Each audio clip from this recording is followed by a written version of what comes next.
உங்களுடைய டைரக்ஷனில் ஆரம்ப கட்டத்திலேயே ஒரு மிகப்பெரிய ஸ்டாரோட பணியாற்றக்கூடிய வாய்ப்பு உங்களுக்கு கிடைச்சது அஜித். என்னோட பேர் அனௌன்ஸ் பண்ண அந்த மாதிரி அந்த டாக் வர ஆரம்பிச்சோடனே வந்து அவரோட ஃபேன்ஸுக்கு பெருசாக வந்து they're not very happy as well. தலைக்கிட்டே தளபதிக்கிட்டே மட்டும்தான் வெறும் லைன் சொல்லி ஓகே வாங்க. எச்ஏ சூர்யா பொறுத்த வரைக்கும் அந்த படத்தில் ஒரு ஹை வோல்டேஜ் பெர்ஃபார்மன்ஸ். ஏன்னா அவர் எதுக்குமே உடனே ஓகே சொல்ல மாட்டார். நாங்கள்லாம் பார்த்துட்டு ஓகே சொன்னால் கூட சிம்பு அங்கே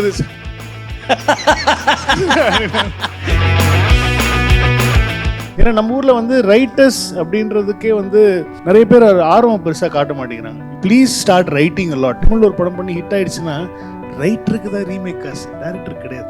டைரக்ஷனுங்கிறது டோட்டலாக ஒரு டிஃப்ரெண்ட்டான ஒரு பால் கேம். மகாதா டைலாக் தான், எவ்வளோ நாள் தான் நானும் நல்லவனாகவே நடிக்கிறது தான். குறைந்த விலை நிறைந்த தரம், தங்கள் தேவைகள் அனைத்தும் ஒரே இடத்தில். ஜெயச்சந்திரன். முதலாக ஒரு படத்தை டைரக்ட் பண்ணும்போது யார் அவங்களுடைய முன்னோடியாக நீங்கள் வச்சுக்கிட்டீங்க? எந்தெந்த இயக்குநர்கள் உங்களை மிகப்பெரிய அளவில் அப்போ பாதிச்சிருந்தாங்க? இல்லை எல்லாருமே அந்த டைமில் நம்ம நிறைய படங்கள் என்ன எல்லாமே டக்குனு மைண்டுக்கு வர்றது மணி சார் தான் வருவாங்க. ஆனால் அவர் படம் மாதிரி என் படம் சத்தியமாக இருக்காது. எனக்கு ஒரு ஸ்டைல் இருக்கணும் அப்படின்னு சொல்லி நினச்சேன் நான். என் படம் பார்க்கும்போது வந்து இதில் ஒரு வித்தியாசம் இருக்கணும். இதுக்கப்புறமா வர ப்ராப்ளி 2வது படம் 3வது படம் கிடைக்கும் போது வந்து இது ஷார்ட்டை பார்த்தோன்னே இது வெங்கட் பிரபு படம் அப்படின்னு சொல்லணும். இப்போ மணி சார் சொல்கிற மாதிரி வந்து இப்போ பாரதி அங்கிள் சொல்கிற மாதிரி வந்து அந்த மாதிரி ஒரு தாக்கம் இருந்துச்சு. பட் ஆனால் வந்து எனக்கு ஜென்ரலாக டைரக்டராக நான் வந்து பெருசாக யாரும் அப்படி ஒரு மாதிரி ஃபாலோ எதுவும் பண்ணலை. நான் எல்லாருக்கிட்டே இருக்கிற நல்ல நல்ல விஷயங்களை காப்பி அடிப்பேன். இன்ஸ்பயர் ஆகும். சரி, பிடிச்சதை நம்ம செய்யலாம். அதில் ஒன்றுமே இதே கிடையாது. என்னை பொறுத்த வரைக்கும் ஒருத்தவங்க ஒரு விஷயம் சொல்கிறாங்க அப்படின்னு சொன்னால் அதை வந்து அழகாக அது பிடிச்ச அந்த மாதிரி ஒன்று பண்ணலாம் அப்படிங்கிறது எனக்கு எப்போவுமே தோணும். ஸோ அப்படி தான் பண்ணியிருக்கேனே தவிர எனக்கு பர்டிகுலராக எதுவும் இல்லைன்னு நினைக்கிறேன். உங்களுடைய டைரக்ஷனில் ஆரம்ப கட்டத்திலேயே ஒரு மிகப்பெரிய ஸ்டாரோட பணியாற்றக்கூடிய வாய்ப்பு உங்களுக்கு கிடைச்சது அஜித். அவரோட எப்போவுமே ஒரு பிகர் ஸ்டார்ஸோட ஒர்க் பண்ணுறது ஒரு சேலஞ்சிங்கான விஷயம். மங்காத்தா எந்த வகையிலெல்லாம் சேலஞ்சிங்காக இருந்தது வெங்கட்டுக்கு? ரொம்ப ரொம்ப சேலஞ்சிங்கான ஒரு ஃபிலிம் அது, என்னோடய கெரியர்லேயே சொல்லணும். அஜித் சார் வந்து நான் ஜி படம் நடித்தேன் அவர் கூட. ஸோ அது வந்து அதுலேருந்து வந்து அஜித் சார் வந்து ரொம்ப வெரி க்ளோஸ் அண்ட் திடீர்னு பைக்கில் அப்படி ஜாலியாக வீட்டுக்கு வந்துடுவாங்க. நாங்கள் பேட்மிண்டன் ஆட போவோம். அப்புறம் வீட்டில் நிறைய சுற்றணும் அந்த சமயத்தில். Hang around with him. ஏன்னா அந்த படம் கிட்டத்தட்ட ஒரு 2 வருஷம் எடுத்தாங்க. ஏன்னா அந்த டைமில் வந்து இவஸ் டு ரேசிங் அந்த மாதிரிலாம் போயிட்டு இருந்தபோது அந்த ஒரு 2-3 படங்கள் ஒரே சமயத்தில் ஷூட்டிங் போயிட்டு இருந்துச்சு. ஸோ அந்த சமயத்தில் நிறைய அவர் கூட பழகிறதுக்கான ஆப்பர்ச்சுனிட்டி எனக்கு கிடச்சிது.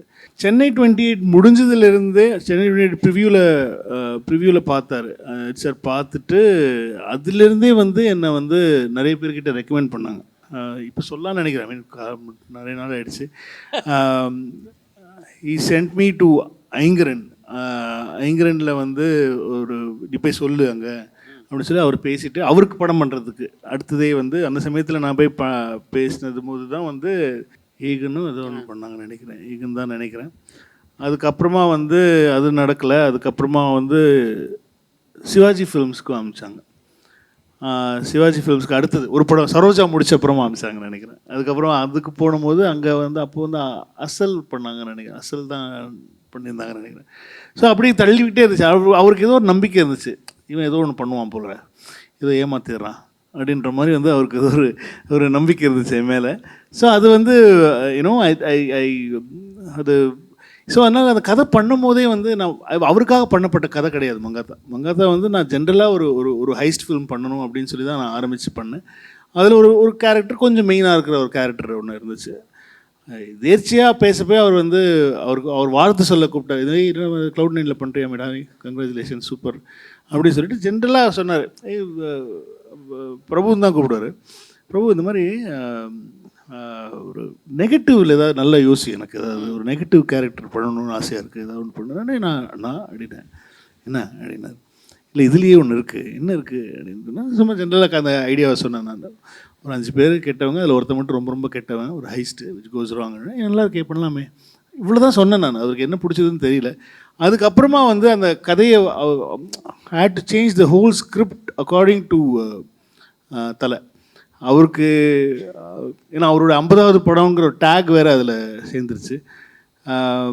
ஸோ அந்த சமயம் வந்து கௌதம் சார் பண்ணுறதா ஒரு டாக் வேறு இருந்துச்சு. அவரோட 50th ஃபிலிம் வந்து கௌதம் சார் பண்ணுறதா ஒன்று இருந்துச்சு. ஸோ நான் என்னோடய பேரை அனௌன்ஸ் பண்ண அந்த மாதிரி அந்த டாக் வர ஆரம்பித்தோடனே வந்து அவரோட ஃபேன்ஸுக்கு பெருசாக வந்து they were not very happy as well. என்னையா கௌதம் சார் பண்ண வேண்டிய படத்தை வந்து இவன் பண்ணுறான் அப்படிங்கிற மாதிரி வந்து ஒரு ஒரு ஒரு ஒரு ஒரு டாக் கூட இருந்துச்சு அந்த சமயம் ஃபேன்ஸ் மத்தியில். இன்னும் அது பயங்கரமாக அது போயிட்டு இருந்தோடனே சரி அப்போல்லாம் அந்த ரெஸ்பான்சிபிலிட்டிஸ்லாம் கொஞ்சம் இன்னும் நிறைய பயத்தை கொடுத்துச்சு. ஸோ பேசிக்காக அதில் வந்து ஒரு கெட்டவங்கிறது முடிவு பண்ணிட்டோம். ஆனால் அவரும் வந்து எந்த லிமிட்டுக்கு வேணாலும் போனார். நம்ம ஏன்னா எனக்கு அது ஒரு தின் லைன் தான். அது ஒத்துக்கலை அப்படின்னு சொன்னால் ஒரு நாள் நல்லவராக இருந்த ஒரு ஹீரோ அவர் வந்து திடீர்னு வந்து ஒரு மாரலி ரொம்ப சோஷியலி இர்ரெஸ்பான்சிபிள் டாஸ்மாக் கதவை தட்டி நைட்டில் என்னென்னமோ பண்ணுவார். இருக்கிறதுல என்னென்ன கெட்டத்தனமும் இருக்கோ எல்லாத்தையுமே பண்ணுவார். இதெல்லாம் பண்ணுறேன்னு ஒத்துக்கிட்டார் அவர். அவர் என்கிட்ட அசிஸ்டன்ஸ் எல்லாமே திட்டுவாங்க, சார் ரொம்ப ஓவராக இருக்குது சார், டைலாக்ஸ்லாம் கொஞ்சம் மாற்றிடலாம் சார், ரொம்ப தப்பாக இருக்குது சார் அப்படின்னு சொல்லிட்டு. ஏன்னா வைபவ் கிட்ட பேசுகிற சீன்லாம் இருக்கும். ஏன்னா அந்த காசு இருக்கிற அப்படி பண்ணுற அப்படின்னு சொல்லிட்டு வைபவ் கிட்ட பேசுகிற சீன் இருக்கும். அதெல்லாம் வந்து அசிஸ்டன்ஸ் வந்து வேணாம் வந்து டேய் கரெக்டாக இருக்கும்டா, நல்லா இருக்கும்டா, அது அந்த கேரக்டருக்கு அப்படி தானே இருக்கணும்னே அவரே வந்துட்டார். என்ன சொல்கிறாங்க அப்படின்னு. இல்லைண்ணா இந்த மாதிரி பசங்க வந்து பயப்படுறாங்க, இது வேண்டாம் அப்படின்னு. கரெக்டு, இதுக்கு தான் கரெக்டு, நீ இப்போ இதுக்கு தான் பேசுகிறேன்னு சொல்லிட்டு பார்த்தா அது தேட்டரில் தான் கிளாப்ஸு. அவருக்கு அப்போ பார்த்து பல்ஸ் தெரியுது அவருக்கு, இதுதான் கெட்டது அப்படிங்கிற கெட்டது வந்து ரசிக்கிறாங்க எல்லாருமே அப்படிங்கிறது வந்து அதில் தான் வந்து ஐ திங்க் அவருடைய judgment help us a lot. அது இல்லைனா வந்து அது நடந்திருக்காது. ஆனால் ரொம்ப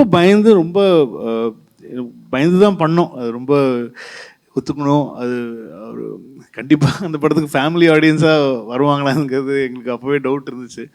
because that genre was like that.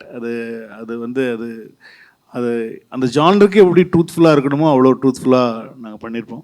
So அதில் வந்து ஐ திங்க் அது பெரிய கிரெடிட் வந்து அஜித் சாருக்கு தான் போகணும். ஏன்னா for believing in that script, believing in that character, அது எந்த இடத்துலையுமே வந்து நாங்களே இந்த இடத்துல வந்து அது மாற்றணும்னு நினச்சா கூட மாற்ற விட மாட்டார். இல்லை நீ அதுதான் வேணும் எனக்கு, அதுதான் அது எதுவுமே மாற்றிடாத அப்படின்னுவார். ஸோ அப்படி தான் அது பண்ணுச்சு. அது டிஸ்கஷனாகவும் ரொம்ப டைம் எடுத்துக்கிட்டேன் நான்.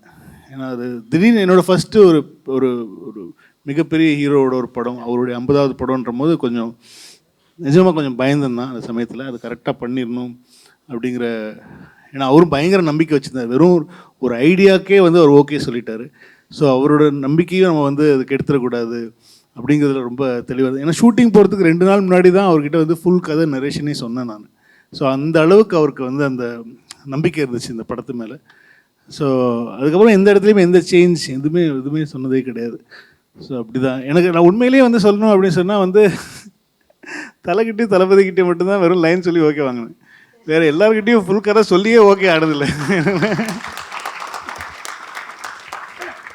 அஜித் தான் ஆசைப்பட்டார் நெகட்டிவ் ரோல், ரைட்டு. விஜயும் ஆசைப்பட்டாரா? இல்லை அவருக்கு தெரியாது. நான் ஃபஸ்ட்டு டைம் ஐடியா சொல்லும் போது அவருக்கு ஃபஸ்ட்டு ஐடியாவை தான் சொன்னேன் நான். அப்போ அந்த ஐடியா சொல்லும் போது அவருக்கு ஃப்ரெஷ்ஷாக தான் கேட்டாங்க. அவர்கிட்ட எந்த ஒரு லீடுமே சொல்லலை.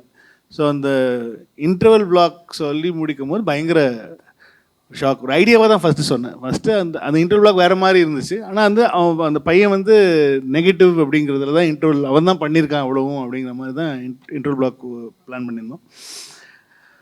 ஆனால் அவர் கேட்டோடனே இன்டர்வல் பிளாக் வரைக்கும் தான் ஃபஸ்ட்டு அவர்கிட்ட ஐடியாவாக சொன்னேன். இதுதான் ஒரு ஐடியா, இதுக்கப்புறமா it's between father and son அப்படிங்கிற மாதிரி செகண்ட் ஆஃப் போகும் அப்படிங்கிற மாதிரி சொல்லிவிட்டு நான் இன்னும் ஃபுல்லாக பண்ணலைன்னா நான் வந்து கதை பண்ணி சொல்லணுன்னு அந்த கதைக்கே அந்த ஐடியாக்கே அவர் வந்து he was very happy. So ஒரு ஆக்டராக வந்து ஒரு ஒரு ஒரு நெகட்டிவ் ஷேடில் நடிக்கும் போது வந்து they get a lot of scope to perform.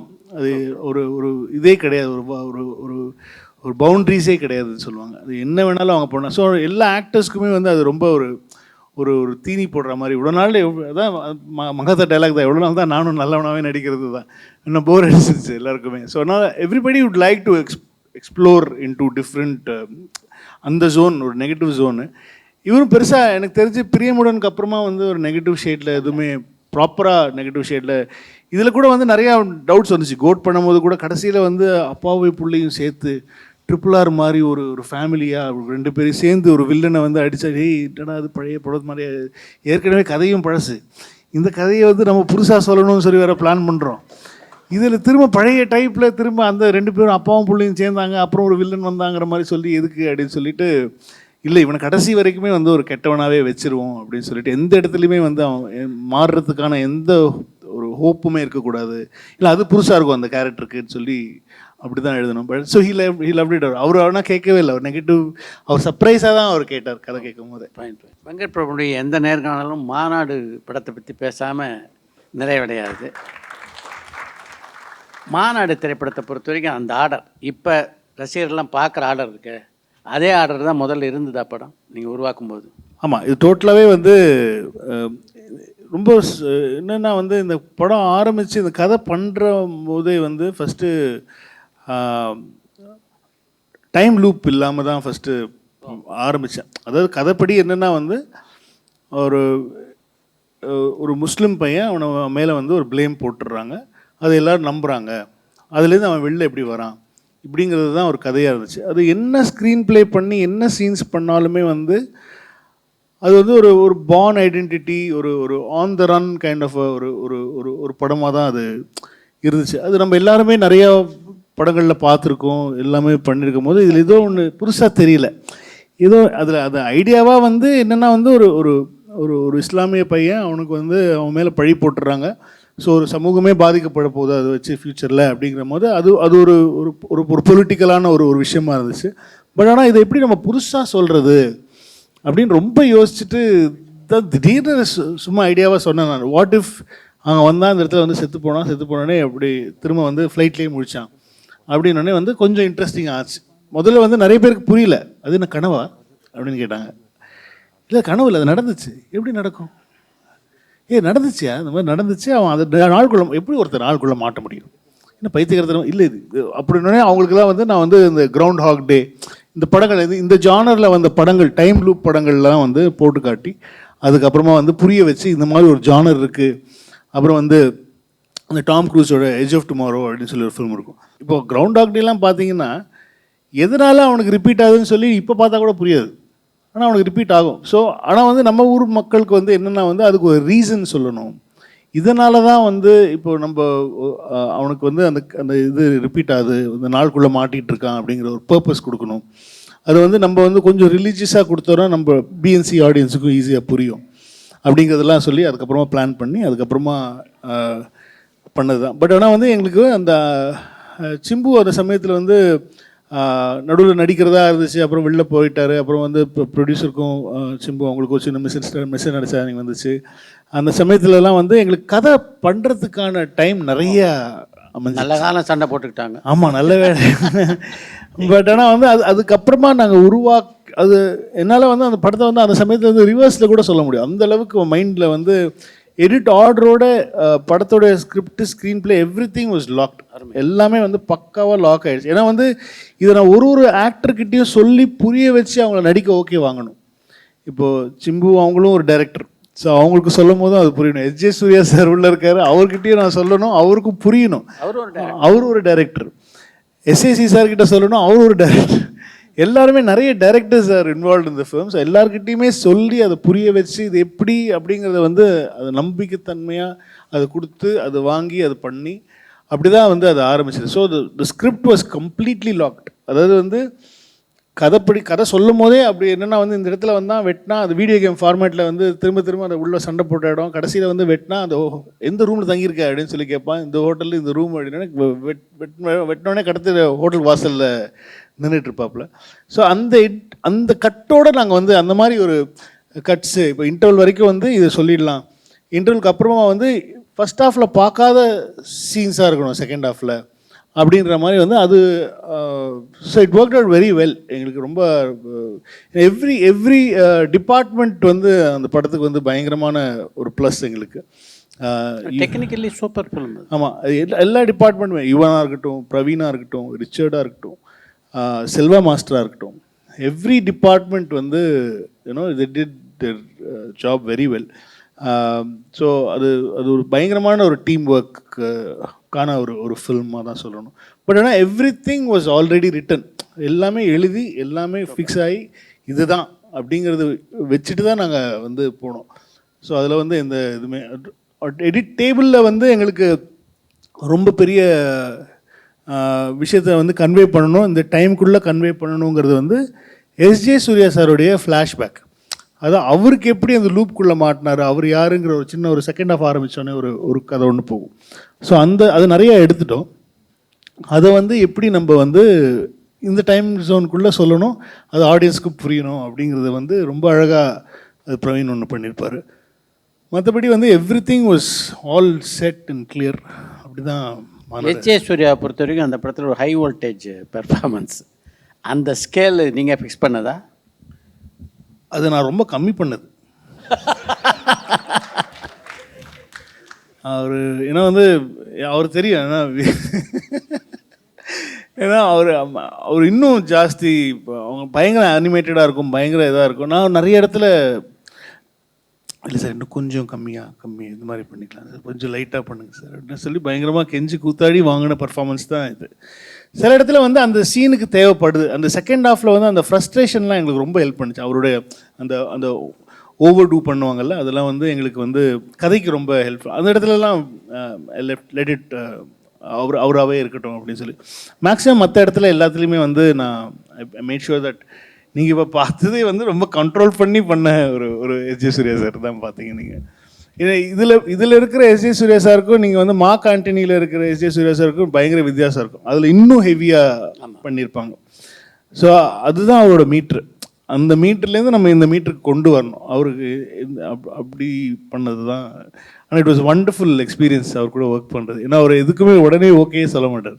நாங்கள்லாம் பார்த்துட்டு ஓகே சொன்னால் கூட வரணும் ப்ளீஸ் ப்ளீஸ் ப்ளீஸ் ப்ளீஸ் ஒன்று சிம்பு அங்கேயே எல்லாம் அப்படி இருக்கும். ஆனால் அவர் மட்டும் பயங்கர இல்லை சார் ஒன்று சில சமயம்லாம் என்ன பண்ணுவோன்னா அவர் அந்த மானிட்டர் பக்கம் போவார் அந்த ஷார்ட்டை பார்க்குறதுக்கு. கேமரா எடுத்துகிட்டு அந்த பக்கம் போயிடுங்க அப்படின்னு சொல்லிட்டு நாங்கள் கேமராலாம் மாற்றிடுவோம். சிம்பிளாக வந்து நைஸாக சார் நான் அப்படியே நான் கேரவன் போய்க்கிறேன்.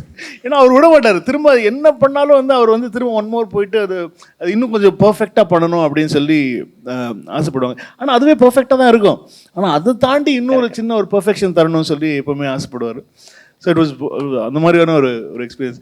பேசிக்காக வந்து ஒரு ஆர்டிஸ்ட் மேனேஜ்மெண்ட் தான் நம்ம டைரக்டருடைய மெயினாக. ஏன்னா என் படத்துலலாம் நிறைய நடிகர்கள் இருக்கும் போது வந்து நம்ம எல்லாருடைய ஈகோ ஹர்ட் ஆகாமல் எல்லாரையுமே வந்து ஒரு கம்ஃபர்டபுளான ஒரு ஜோனில் வச்சுட்டு படம் பண்ணுறது தான் வந்து ஐ திங்க் இப்போ கேட்டீங்க கூட எல்லாருமே வந்து இட் வாஸ் லைக் ஒரு ஹாலிடே, வெங்கட் பிரபு படமாக ஜாலியாக போயிட்டு வரலாம் அப்படின்னு தான் சொல்லுவாங்க. ஏன்னா I make sure that everybody has their space in the film. அப்படி பண்ணுறதுனால ஐ திங்க் எல்லாருக்குமே அது எப்போ நான் திரும்ப கூப்பிட்டாலும் வருவாங்க எனக்கு. அருமை. இப்போ ஒரு 60 வருடங்களுக்கு முன்னால் பார்த்தோம்னா பெரும்பாலான டைரக்ஷன் மட்டும் பண்ணுவாங்க, கதை ஒத்து எழுதுவார், வசனம் ஒத்து எழுதுவார், இப்படி இருந்த சினிமா. இன்றைக்கு எல்லா இயக்குநர்களும் கதை, திரைக்கதை, வசனம் எல்லாத்தையும் இந்த டைரக்ஷனோட சுமக்கணும்னு நினைக்கிறாங்க. இது வந்து ஒரு ஆரோக்கியமான போக்கு இல்லை. ஒரு பக்கம் கதாசிரியர், இன்னொரு பக்கம் ஒரு வசனகர்த்தான் இருந்தால் அவங்களுடைய கான்ட்ரிபியூஷனும் படங்கள் இருக்கும் அப்படின்ற ஒரு விமர்சனம் இருக்குது. உங்களுடைய பார்வை என்ன? கண்டிப்பாக இட்ஸ் அது ஆரம்ப ஸ்டேஜில் என்ன பண்ணிடுவோம் நம்ம அப்படின்னு சொன்னால் வந்து இப்போ எனி டைரக்டர் வந்து ஒரு கதையை எடுத்துகிட்டு தான் ப்ரொடியூசர்கிட்ட போக வேண்டியதாக இருக்கிற ஒரு சுச்சுவேஷன் தான் அவங்களோட கெரியரை ஆரம்பிக்கிறாங்க. ஸோ அது அப்படியே அவங்களுக்கு கண்டினியூ ஆகுது. ஸோ முன்னாடி காலத்துலலாம் வந்து பார்த்திங்கன்னா வந்து இப்போ பஞ்சு சார் வந்து ஒரு கதை எழுதியிருப்பார், இந்த கதைக்கு வந்து இந்த டைரக்டர் இருந்தால் கரெக்டாக இருக்கும் அப்படின்ற மாதிரி இருக்கும். ஸோ அந்த மாதிரி ஒரு காலகட்டத்தில் இருந்தோம். பாரதிராஜா அங்கிள்லாம் மேக்ஸிமம் உங்களுக்கே தெரியும் வெளியிலேருந்து கதை வாங்கி அவங்க பண்ணியிருக்காங்க. ஸோ இப்போ இருக்கிற காலகட்டத்தில் எல்லாருமே ஒரு கதையோடு வெளில போகிறதுனால வந்து I think they all keep on continuing whatever they been doing. But எனக்கு ரொம்ப ஆசை, I really want to get associated with different writers, கதையாசிரியர்கள், அந்த மாதிரி வந்து எனக்கு ஒர்க் பண்ணணும்னு சொல்லி ரொம்ப ஆசை. இன்னும் மலையாளத்துலலாம் மேக்ஸிமம் வெளி கதைகள் வெளி ரைட்டர்ஸ் தான் பண்ணுறாங்க. வெளியிலேருந்து ஏன்னா நம்ம ஊரில் வந்து ரைட்டர்ஸ் அப்படின்றதுக்கே வந்து நிறைய பேர் ஆர்வம் பெருசாக காட்ட மாட்டேங்கிறாங்க. இப்போ தான் கொஞ்சம் கொஞ்சமாக வருது ரைட்டர்ஸுக்கான ஒரு ஆர்வம் வந்து கொஞ்சம் கொஞ்சமாக வந்துட்டுருக்கிற ஒரு காலகட்டம். முன்னாடிலாம் வந்து நிறைய ரைட்டர்ஸ் இருந்தாங்க, கல்யாணம் சார், நிறைய பேர் எக்ஸ்ட்ராடினரி ரைட்டர்ஸ்லாம் இருந்தாங்க. பெரும்பாலான நிறுவனங்களில் கதை இலாக்காவே இருந்தது. எக்ஸாக்ட்லி. அப்போல்லாம் வந்து அந்த கதைக்கு இப்போ நீங்கள் ப்ராபப்ளி ஒரு ஆக்ஷன் காமெடி இருக்குது, இந்த மாதிரி ஒரு ஜானர் இருக்குது, ஒரு சின்ன ஒரு டைம் ஸ்லைஸ் இருக்குது, இந்த மாதிரி இருக்குது, இதுக்கு ஓகே வெங்கட் பிரபு கரெக்டாக இருப்பாப்புலப்பா அப்படின்னு சொல்லி அந்த டேரக்டர் இந்த கதைக்கு வைக்கலாம். இப்போ இந்த மாதிரி ஒரு காப் ஃபிலிம் இருக்குது, இந்த மாதிரி இருக்குது, இது கௌதம் சார் கூப்பிடலாம். இந்த மாதிரி ஒன்று. ஸோ அப்படி இருந்த ஒரு காலகட்டம் இருந்துச்சு. இப்போ இந்த கதைக்கு இந்த டேரக்டரை கூப்பிட்டு ஒரு படம் பண்ணலாம். ஆனால் ஆக்சுவலி உண்மையிலேயே பார்த்தீங்கன்னா வந்து ரைட்டர்ஸுக்கு தான் வந்து எல்லா இண்டஸ்ட்ரியிலையுமே வந்து பயங்கரமான வரவேற்பு. ஏன்னா நீங்கள் வந்து தமிழில் ஒரு படம் பண்ணி ஹிட் ஆகிடுச்சுன்னா ரைட்டருக்கு தான் ரீமேக் காசு, டேரக்டர் கிடையாது. ஸோ அது பேசிக்காக எந்த ஒரு நாட்டில் ரீமேக் பண்ணாலும் சரி, எந்த லாங்குவேஜில் ரீமேக் பண்ணாலும் சரி, அது ரைட்டர்ஸ்க்கு தான் அது பொருந்தும். அது வந்து டேரக்டர்ஸ்க்கு தான் வருதுன்னு சொல்லி நிறைய பேர் ஒரு தப்பான கண்ணோட்டத்தில் இருக்காங்க. அது யார் எழுதுகிறாங்களோ அவங்களுக்கு தான் அது போகும். Please start writing a lot. நிறைய கதைகள் எழுத ஆரம்பிங்க.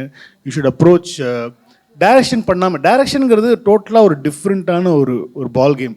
அதாவது அந்த கதையை நம்ம எப்படி சொல்ல போகிறோம், எப்படி விஷுவலாக ஒரு கதையை சொல்கிறோம் அப்படிங்கிறது. ஏன்னா அதே கதை தான். இப்போ அந்த பாட்டி வடை சுட்டுச்சு, ஒரு காக்கா வந்து அதை எடுத்துகிட்டு போச்சுங்கிறத வந்து நம்ம எப்படி வேணாலும் சொல்லலாம். ஃபஸ்ட் எடுத்தோடனே அந்த நரியோட பாயிண்ட் ஆஃப் வியூவில் படத்தை ஆரம்பிக்கலாம். ஸோ நம்ம அந்த ஒரு சின்ன ஒரு லைன் தான். அந்த லைனை வந்து நம்ம எப்படிலாம் அதை வந்து ஸ்க்ரீன் ப்ளே பண்ணி சொல்ல போகிறோம் அப்படிங்கிறது வந்து ஒரு டைரக்டர், ஸ்க்ரீன் ப்ளே ரைட்டராக வந்து நம்ம சொல்லலாம். ஆனால் கதை அந்த ரொம்ப இம்பார்ட்டண்ட்டான ஒரு விஷயம். அது வந்து ஒருத்தங்க எழுதிட்டாங்க அப்படின்னு சொன்னால் அவங்க கூட உட்காந்து கடைசியாக நமக்கு வேணுங்கிற மாதிரி மாற்றிட்டு என்னென்ன சேஞ்சஸ் வேணுமோ, இல்லை கரெக்டாக இருக்குது சேஞ்சஸே வேண்டாம் அப்படியே இப்போ எடுத்துகிட்டு வரலாம் அப்படின்னு சொன்னால் கூட ஓகே தான். இப்போ ரீமேக் ரைட்ஸ்லாம் நிறைய படம் தெலுங்குலேருந்து நம்ம பண்ணுறோம், ஹிந்திலேருந்து பண்ணுறோம், இங்கேருந்து அங்கே பண்ணுறாங்க. அதெல்லாம் வந்து விஷுவலாக பார்த்தா தான் நிறைய பேருக்கு வந்து ப்ரொடியூசர்ஸ்க்கு வந்து புரியுது, ஹீரோஸ்க்கும் புரியுது. அந்த கதையை நம்ம போயிட்டு ஒருத்தங்கிட்ட சொல்லிட்டோம் அப்படின்னு சொன்னால் வந்து அந்த கதை புரியாது. இது நீங்கள் வேறு லாங்குவேஜில் எடுத்து அந்த படம் ஹிட் ஆகிடுச்சு வச்சுக்கோங்க, இந்த கதை சார் உங்ககிட்ட சொன்னேன் அப்படி சொன்னால் அதே படத்தை திரும்ப இப்போ வாங்கி ரீமேக் பண்ணுவாங்க. ஸோ நிறைய பேருக்கு விஷுவலாக நம்ம கதை சொல்கிறோம் அப்படி சொல்லிட்டதுக்கு அப்புறமா தான் புரியுது. ஸோ அது விஷுவலாக சொல்கிற கதை வந்து ஐ திங்க் இப்போ நிறைய பசங்க பயங்கர வெரி டேலண்டட். இந்த ஜென்ரேஷனில் இருக்கிறவங்கெல்லாம் வந்து இந்த ஷார்ட் ஃபிலிம்ஸ் பண்ணுறவங்க, இன்னும் ஒரு 5 மினிட்ஸில் ஒரு கதை சொல்கிறது, அதெல்லாம் வந்து விஷுவலாகவே வந்து the making a great movies. I think இப்போ நம்மளை சொல்லவே தேவையில்லை, வெறும் ரீல்லையே ஒரு கதை சொல்லிடுறானுங்க இப்போலாம். ஒரு இன்ஸ்டா ரீலில் இருக்கட்டும், ஒரு யூடியூப் ரீலில் இருக்கட்டும், அதுவே வந்து உங்களுக்கு என்டர்டெய்னிங்காக இப்போ சொல்கிற ஒரு காலகட்டத்தில் நம்ம இருக்கோம். இப்போ அவங்க கூட நம்ம போட்டி போட வேண்டியதாக இருக்குது. அவங்கள மாதிரி யோசிக்கணும், அவங்களோட பெட்டராக யோசிக்கணும் அப்படிங்கிறது. ரைட்டர்ஸ், டைலாக் ரைட்டர்ஸ் எல்லாருமே வந்து கண்டிப்பாக தேவை. நிறைய எங்களுக்கெல்லாம் ரொம்ப ஆசை டு ஒரு கொலாபரேட் பண்ணி பண்ணணுங்கிறதுல.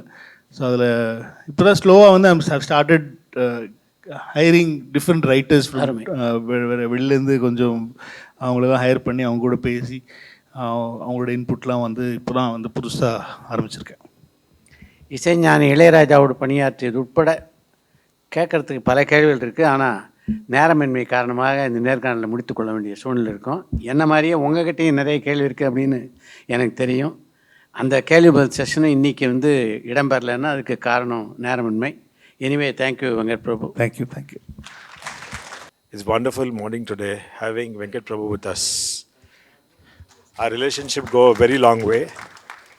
From his growing years probably in Vidya Mandir. His father was a very close friend of mine, and I think he was about 7-8 when I knew him initially, because I was in my 20s when when he was doing his schooling, and I saw his growing completely. And I used to visit his house in Arepuram regularly when I used to see both the brothers. Their family is very, very close to us. I'm very, very happy today that he has made it to this level. And we feel very proud and associate more like a family. Mr. Amaran is more like my father's best friend. And we have a lot of age difference, but he's very close to me. So Venkat even calls me uncle because I'm close to his father. And it's been wonderful, our relationship we have shared with him. And having him here, thank you very much, Venkat, for coming and making it happen. It's wonderful morning. Looking forward for the session. I'll be here. And in the meanwhile, I'd like to say, start it off you to kickstart it before our moderator comes. ரொம்ப சந்தோஷமாக இருக்குது. இங்கே Chennai international film ஃபெஸ்டிவலில் வந்து என்ன கூப்பிட்டு master கிளாஸ்க்கு அதுக்கும் வந்து இவ்வளோ பேர் வந்திருக்கீங்கன்னு நினைக்கும் போது நிஜமாக ரொம்ப சந்தோஷமாக இருக்குது. சண்முகம் சார் ஆக்சுவலி வந்து நான் உண்மையிலேயே அவங்க வந்து என்ன சின்ன வயசுலேருந்து பார்த்துட்டு இருக்காங்க. ஸோ நிஜமாக நான் இப்போ கூட எப்போ நான் அங்கிள்னு சொன்னாலும் திட்டு, ஏய் என்னது இது அங்கிள்னு கூப்பிட்றேன்னு சொல்லி திட்டுவாங்க. ஸோ அவங்க டாக்டர் கூட வந்து நான் அவங்கள அங்கிள் கூப்பிட்டா நான் அவர் அங்கிள் கூப்பிடுவேன் அப்படின்னு சொல்லி. ஏன்னா அவங்க இப்போ தான் நாங்கள் பேசியிருந்தோம். அவங்க வந்து when she was in a school 12th standard படிக்கும்போது வந்து அப்போ தான் சென்னை 28 ரிலீஸ் ஆச்சு. ஸோ அவங்க ஸ்கூல் கல்ச்சரல்ஸ்க்கு நாங்கள் தான் போயிருந்தோம். அதே கும்பல் போயிட்டு அப்போ தான் வந்து ஸோ இப்போ பார்த்தா எல்லாம் ஃபுல்லாக வெள்ளையாகி நிறைச்சு இப்படி அப்படி தான் ஏமாற்றிட்டு இருக்கேன் ஊரை. பட் ஆனால் ரொம்ப ரொம்ப சந்தோஷம். அண்ட் இந்த மாதிரி வந்து ஒரு ஒரு ஒரு இன்டர்நேஷ்னல் ஃபிலிம் ஃபெஸ்டிவல் வந்து ரெகுலராக நடந்துகிட்டு இருக்குது. ஆனால் வந்து இப்போது உங்கள் கையில் அது வந்து இன்னும் மென்மேலும் இது வந்து ஒரு ஒரு ஒரு இந்தியாவை பொறுத்த வரைக்கும் ஒரு எப்போவுமே நம்ம கோவன் ஃபிலிம் ஃபெஸ்டிவல் தான் நிறைய சொல்லுவாங்க. அந்த மாதிரி அதை விட பெருசாக நீங்கள் சென்னை ஃபிலிம் ஃபெஸ்டிவலை கொண்டு வரணும். அதுக்கு எங்களுடைய சப்போர்ட் எப்போவுமே இருக்கும் உங்களுக்கு. ஏன்னா முன்னாடிலாம் வந்து நம்ம தான் பேசிட்டு இருந்தோம் வெளியில். முன்னாடிலாம் வந்து நம்ம இன்டர்நேஷ்னல் ஃபிலிம்ஸ்லாம் அவ்வளோ சீக்கிரம் இங்கே பார்க்க முடியாது. இங்கே ஃபெஸ்டிவல்ஸில் மட்டும்தான் வந்து இன்டர்நேஷ்னல் ஃபிலிம்ஸ் பார்க்க முடியும். ஆனால் இப்போது நம்ம இன்டர்நெட் காலத்தில் இருக்கோம், டாரண்ட்டு அப்படி இப்படின்னு சொல்லிட்டு எல்லாத்தையுமே வந்து பார்த்துடுறோம். பட் ஆனால் அந்த தியேட்டர் எக்ஸ்பீரியன்ஸ் அப்படிங்கிறது வந்து கண்டிப்பாக தியேட்டரில் தான் கிடைக்கும். ஸோ தியேட்டருக்காக எடுத்த படத்தை தியேட்டரில் வந்து பார்க்குறது வந்து ரொம்ப ரொம்ப முக்கியம். அது வந்து எல்லாத்துக்குமே ரொம்ப அது I think that is the first thing we should all. ஏன்னா ரொம்ப ஈஸியாக டாரண்ட்டில் கிடச்சிது இந்த படம் இங்கே வராது அப்படின்னு சொல்லிட்டு எல்லாத்தையுமே நம்ம டாரண்ட்டில் டவுன்லோட் பண்ணி பார்த்துடுறோம். பட் ஆனால் வந்து இந்த மாதிரி ஒரு ஃபெஸ்டிவல் வந்து இந்த ஆப்பர்ச்சுனிட்டி தருது உங்களுக்கு. எங்கேயுமே பார்க்க முடியாத படங்களை வந்து இங்கே காட்டுறதுக்கான ஆப்பர்ச்சுனிட்டி. கண்டிப்பாக அதை வந்து மேக் யூஸ் பண்ணிக்கோங்க. நிறையா வந்து படம் பாருங்கள். நாங்களும் பார்க்குறோம், நானும் பார்க்குறேன். ஆனால் இந்த மாதிரிலாம் என்னால் யோசிக்கவே முடியாது. இந்த மாதிரிலாம் படம் அந்த மாதிரி ஒரு ஆர்டிஸ்டிக் ஃபிலிம்ஸ் நான் வந்து பெருசாக மோர் இன்டு என்டர்டெயின்மெண்ட் தான். சூப்பர். அப்போது அடுத்த வருஷம் என்னோடய கமர்ஷியல் படமும் வந்து ஃபெஸ்டிவலில் வரணும். ஏன்னா எனக்கு ரொம்ப ஆசை. என்னோடய சென்னை 28 நிறைய பேர் வந்து இன்னும் கல்ட்டுன்னு சொல்லுவாங்க. ஆனால் அது இந்த ஃபெஸ்டிவலுக்குமே நாங்கள் அனுப்புனதே கிடையாது. ஆனால் சரண் அதுலேருந்து உஷாராயிட்டார். அதுக்கப்புறமா அடுத்த ஆரண்ய காண்டம்லாம் அனுப்பினார். பட் ஆனால் சென்னை 28 பற்றி பேசுவாங்க. பட் ஆனால் சென்னை 28 எந்த ஃபெஸ்டிவல்ஸ்க்கும் நாங்கள் ஏன்னா அதனால் நினச்சேன் நான் என்டர்டெய்னிங்காக படம் எடுத்தால் ஒரு வேளை ஃபெஸ்டிவலில் போட மாட்டாங்களோ அப்படின்னு சொல்லிட்டு ஒரு தப்பான கண்ணோட்டத்தில் நான் இருந்தேன். இப்போ தான் வந்து கமர்ஷியலாக என்டர்டெய்னிங் ஃபிலிம்ஸும் இட்ஸ் அமேசிங். ஸோ இட்ஸ் ஃப்யூச்சரில் வந்து என்டர்டெயின்மெண்ட் பண்ணுற ஃபில்ம் மேக்கர்ஸ்க்கும் ஆப்பர்ச்சுனிட்டிஸ் இருக்குது. Thank you Rex. Thank you so much for good entertainers. Obviously good entertainers. இதெல்லாம் கொஞ்சம் சுமாராக இருக்கும், பார்க்கலாம், என்ஜாய் பண்ணலாம். அந்த மாதிரி தான் பண்ணுறேன். குறைந்த விலை நிறைந்த தரம் தங்கள் தேவைகள் அனைத்தும் ஒரே இடத்தில். ஜெயச்சந்திரன்.